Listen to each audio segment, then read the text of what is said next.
The Miami Hurricanes still haven't promoted DeMarcus Van Dyke. Are we going to lose him? You are Locked On Canes, your daily podcast on the Miami Hurricanes. Part of the Locked On Podcast Network, your team every day.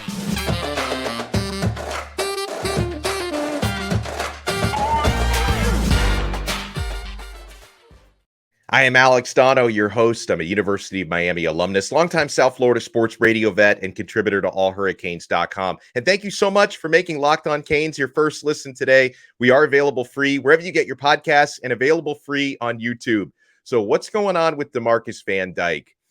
He has, as of the past 24 hours, if not less than that, because I was recently on his Twitter bio, he removed Canes football from his Twitter bio, even during the time last season when DeMarcus Van Dyke was an off-field analyst, not an on-field coach. He still had defensive backs coach at the University of Miami in his Twitter bio. He has taken any mention of Miami off of it, and that puts my radar up, okay?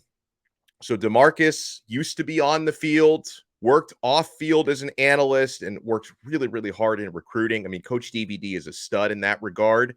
But my understanding has been that DeMarcus Van Dyke, he was expecting to get an on-field promotion for next season. He was expecting to get back to working on the field, but that promotion has not materialized for him. And so I worry, and I've been tipped off on this, that maybe he feels a little bit passed over and frustrated with this, okay? So I'm hoping that him taking Miami out of the Twitter bio is not the first step of him taking his talents elsewhere, because Coach DVD, if you're watching this or listening to this, just know, man, you are loved. You are loved and appreciated by me. You are loved and appreciated by our audience. You guys love pumping out the hashtag promote DVD. We want to see this dude get on the field.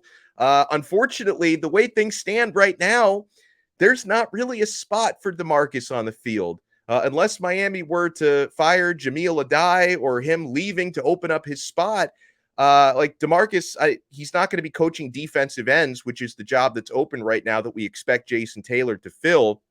There had been some rumors over the past month or so about Jamil Adai, the DB's coach, possibly leaving the staff the way so many other Miami assistants have done over the last couple of months, but that hasn't happened to this point. And so if it hasn't happened now, I'm not expecting it to happen at this point. And we also know that DeMarcus Van Dyke, none of this should come to a huge shock to anyone, because we know he's been looking for jobs elsewhere if he can get a promotion somewhere other than Miami. He did interview reportedly for an open coaching position at North Carolina earlier this offseason that he ultimately did not get. He was rumored to be in the mix for the Florida State defensive backs coach's job. I don't know if he ever interviewed for that. That job ultimately went to Pat Surtain. I know that Coach DeMarcus Van Dyke, he is a Cane through and through. I know he loves Miami. I know he has a passion for that U. And I can tell you, DeMarcus Van Dyke would rather be in Miami and at Miami, but he wants to be on the field coaching somewhere, if not here. Because even though DeMarcus loves Miami, he's got that passion for the orange and green, played for the U. He also wants to advance his career. And if he doesn't feel like that's happening here, I could completely understand if he were to get an opportunity somewhere else. But, folks, I would absolutely hate to lose DeMarcus Van Dyke, because he's not only a great coach, even though, unfortunately, off the field, he's not getting a whole lot of chances to flex those coaching muscles. He's a relentless recruiter, and, you know, defensive backs love this guy. He's passionate about Miami. He's been effective on the recruiting trail. So, you know, hopefully there ends up being a happy resolution here for everyone. The DVD can get his position secured at Miami, which would make him happy, would make us very happy. Hopefully there's a good resolution to be had here. But as of now, you know, there are rumblings that DVD is frustrated with the situation, and he took Miami out of his Twitter bio, which makes me concerned. So for DeMarcus Van Dyke, I will wish him the best of luck, whether that's in Miami or someplace else. I just want DVD to be happy and to be great, and he's such a positive guy as well. So I know he's taken the most positivity out of this situation. In other Miami coaching-related news, this is interesting. Charlie Strong, former Miami linebackers coach, has landed his new gig. He's back on the Alabama Crimson Tide staff, but he's a defensive analyst now. So Charlie Strong left his linebackers coach gig at Miami to go off the field under Nick Saban. Strong has held that exact position in Tuscaloosa before. 2020, he was a defensive analyst on Alabama's staff, and then he got a job with the Jacksonville Jaguars, but then Urban Meyer was fired, and it was back to square one after that. So Strong, just a few years ago, was an analyst in Alabama. He goes back to that role now.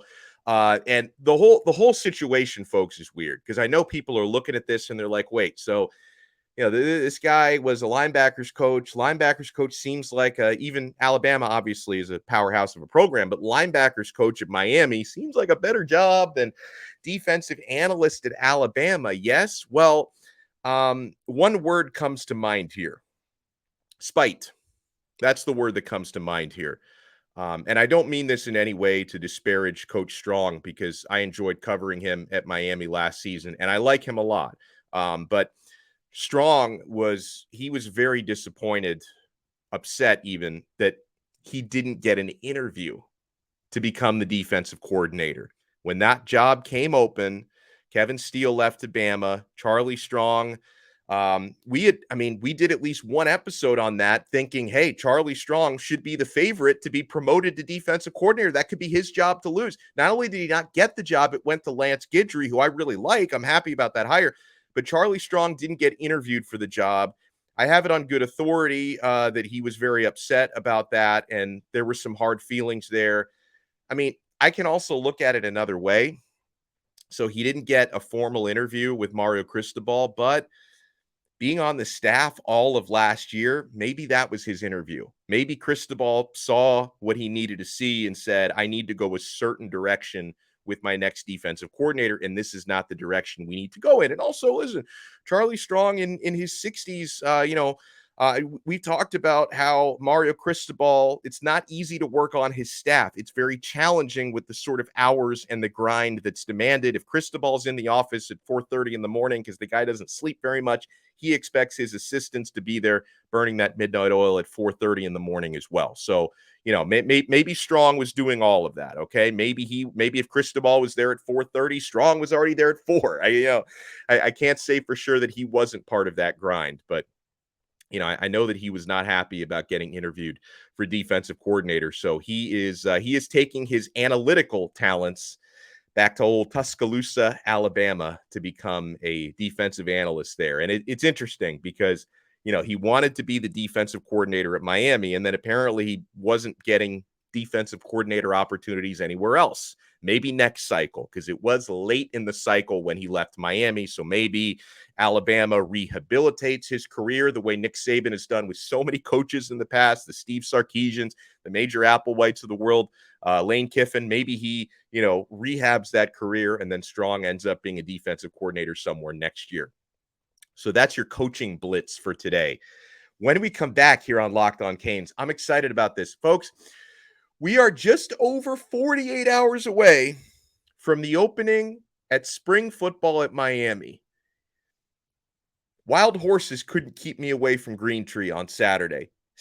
Miami opens up spring ball. We are going to lay out my top 5 storylines and things to watch opening day of spring football. We're going to set the table for a really important spring period. I mean, Miami has to exercise those 5-7 demons, and that starts on Saturday. Keep it locked right here to Locked On Canes. I hope you're keeping it locked to FanDuel. The midway point of the NBA season has come and gone.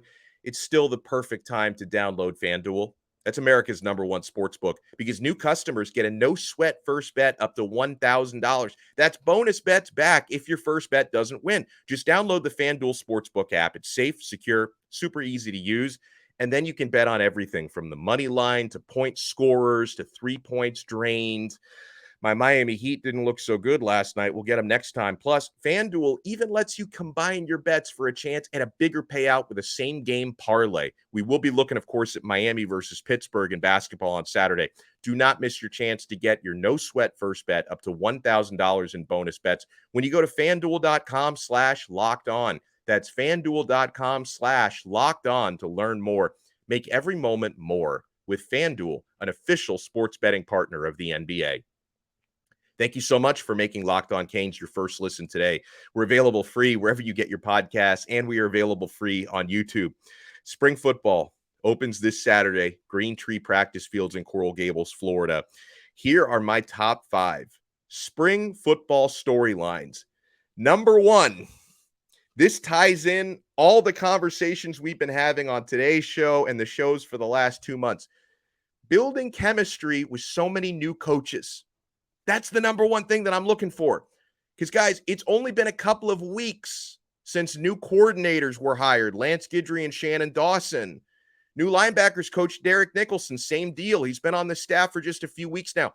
The new running backs coach Tim Harris Jr. has been on board for about a week. And the new wide receivers coach Kevin Beard has been on the job for less than 24 hours at this point. So, spring ball. It's going to give an opportunity for all of these coaches. It's going to give them their first chance to evaluate the roster in person and start to build those practice habits with these players, because players don't really know how these coaches like to run things in drills. Coaches don't really know what these players can do. And then on the flip side of that, it gives these coaches a chance to build chemistry with one another, because I don't know how well Shannon Dawson and Kevin Beard know each other, and how well Tim Harris, he probably knows Kevin Beard very well, but I don't know how well Tim Harris knows Shannon Dawson. Defensive coaches, same thing. Relationships will truly start to get built this Saturday at Greentree, because we have to build that kind of chemistry and rapport. I know that a lot of people will bring up with new coordinators, right? 2 new coordinators, installing the playbooks. Obviously, that's important, but I don't worry as much about that practice 1, week 1, this time of year in spring, because you don't get too advanced with what you're running in practices in the spring games at this stage. But yeah, installation will also be happening, but the urgency for that is not going to ramp up just yet. There's plenty of time to get that stuff installed between now and fall camp. And listen, on coaching and chemistry, I'll emphasize again why this is so important.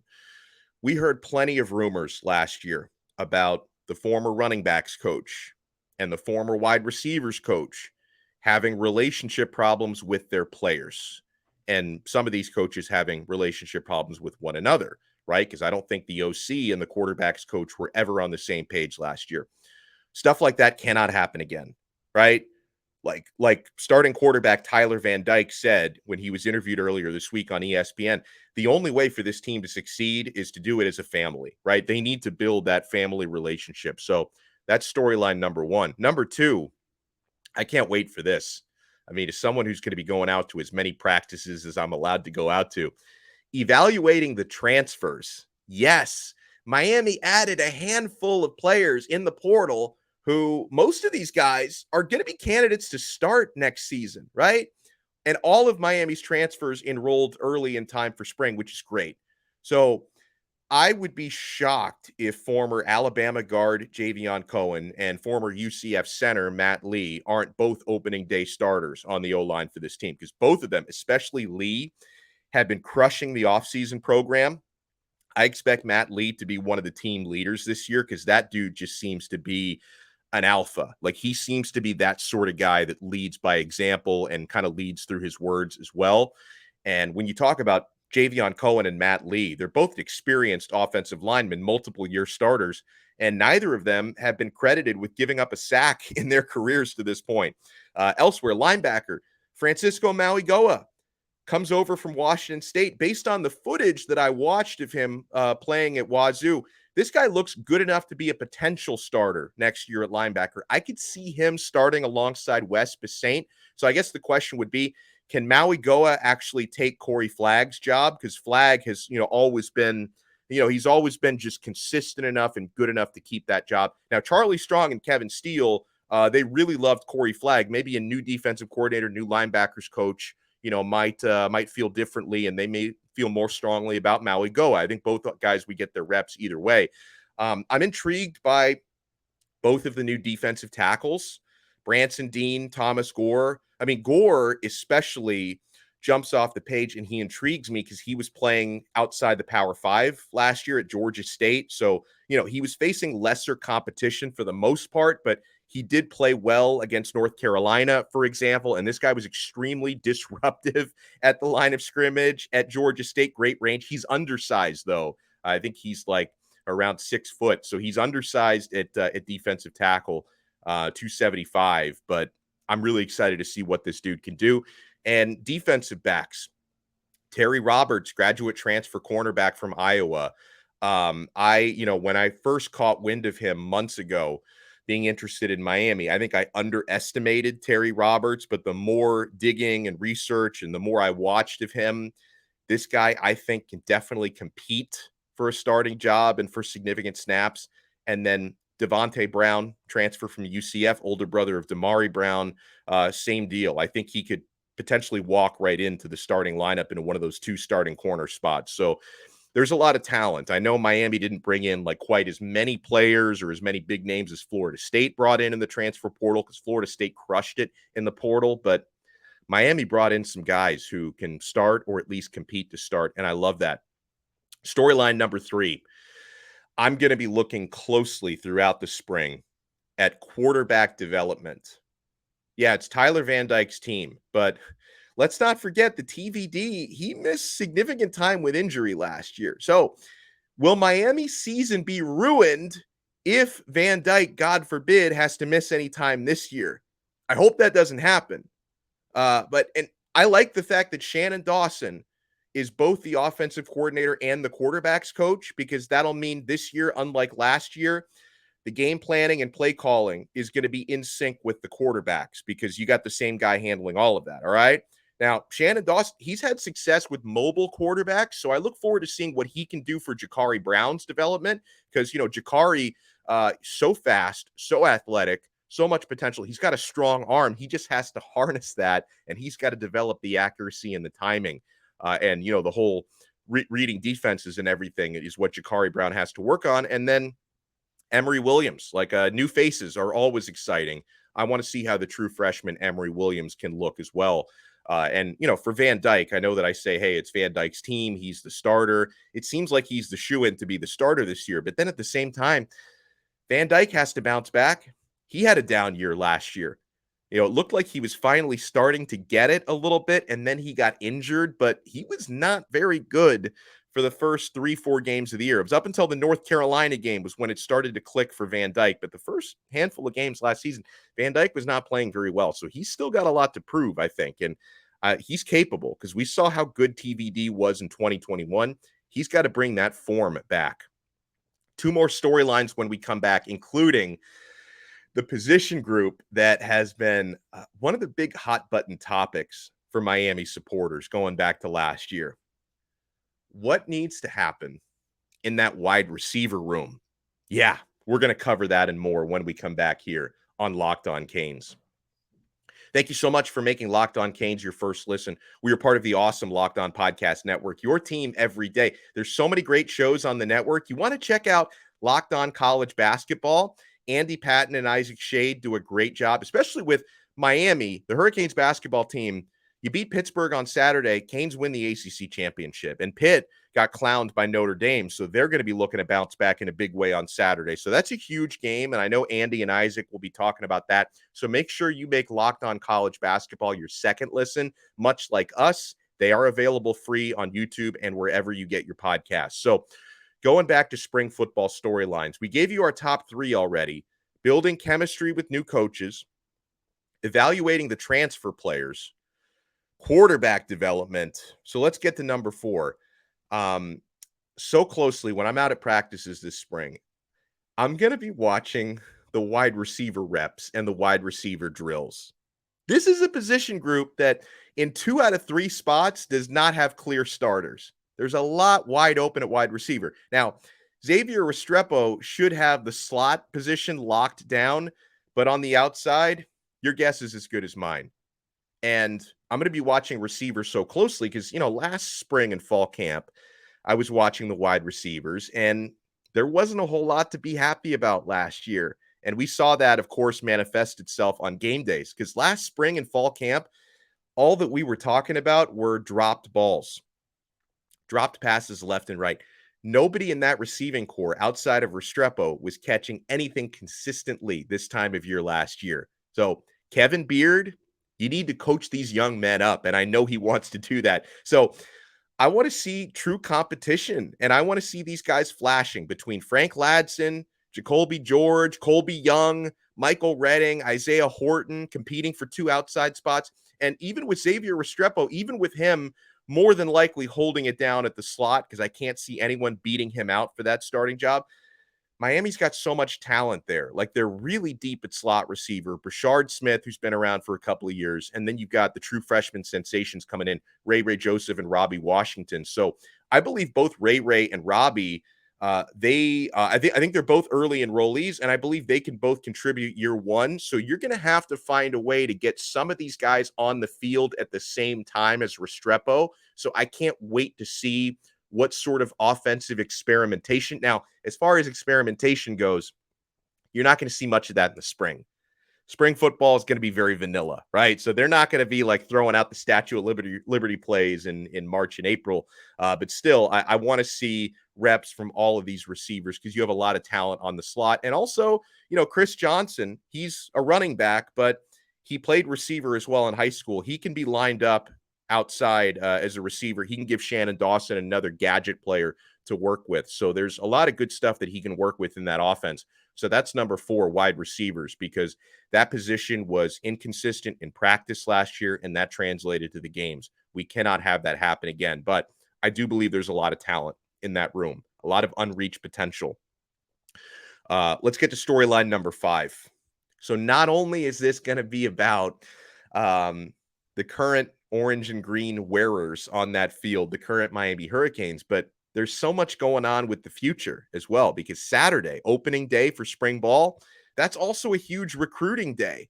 Miami's hosting some of the top high school juniors, almost 30 of them, and about a dozen sophomores for what they call Junior Day.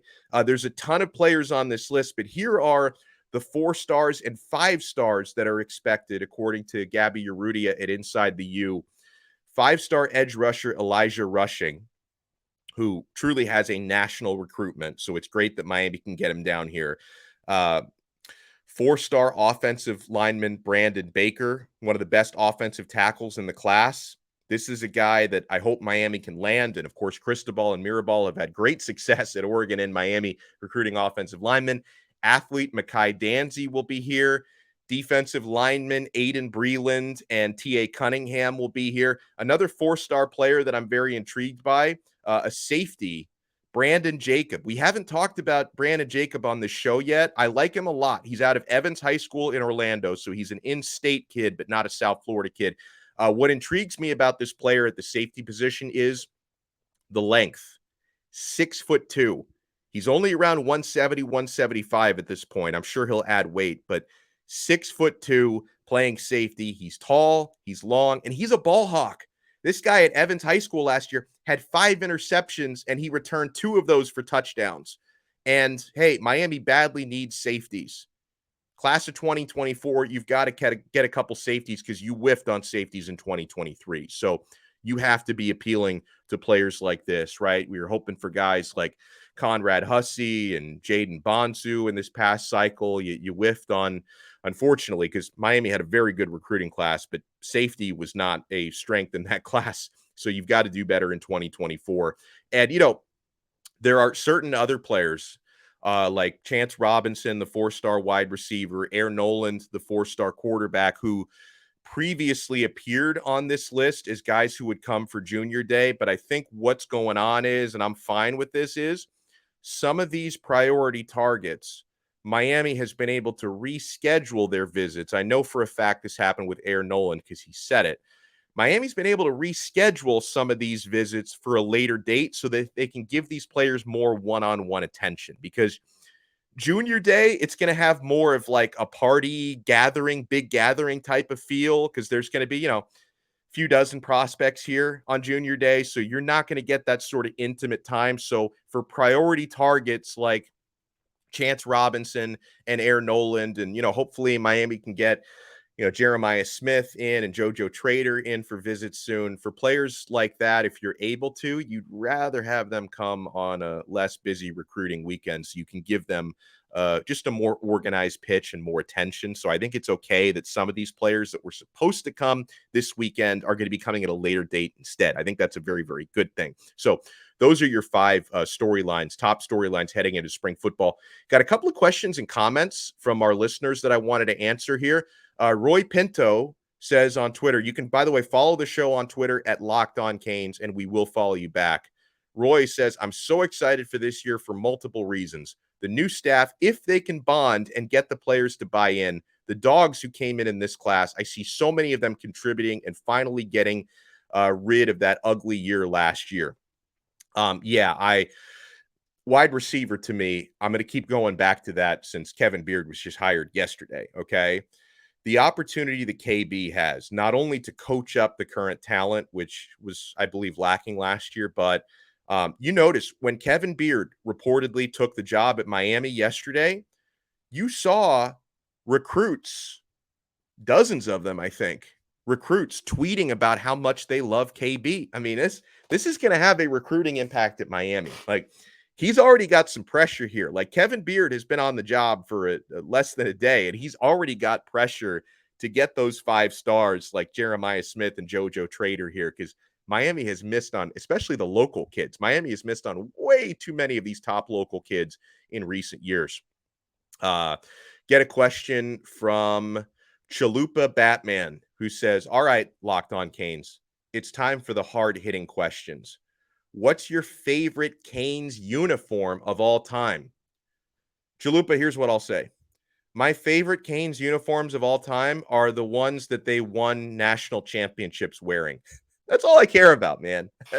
That's all I care about. First of all, I'm almost 40, so I'm too old to be occasionally I wear one on the podcast, but I'm too old to be wearing jerseys around. I'm past that phase in my life. And listen, no matter how great or how ugly your gear looks, it looks a lot better when you're hoisting a national championship trophy. So, the simple uniforms that they wore in the 80s and 90s, and the classic look, classics always age well, right? Like, sometimes I wear my Jim Kelly throwback, which is the classic 1980s Nike, pretty clean orange Nike. It's got like the green and white stripes on the sleeve. It's simple as simple can be. Just beautiful, beautiful jersey, right?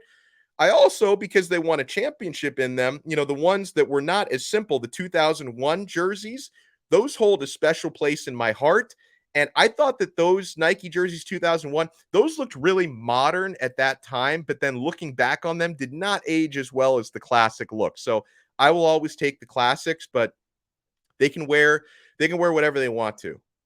They can wear they can wear beekeeper suits if they want to. If they're winning national championships, I will not care. So huge shout out to everybody who took time out of your day to listen and to watch. Remember, if you can take some time, leave us a 5-star rating and review on Apple Podcasts and Spotify. And if you're watching this on YouTube, make sure to smash the like button, hit that thumbs up button, and subscribe to our channel. And we will talk to you again next time on another episode of Locked On Canes, part of the awesome Locked On Podcast Network, your team every day.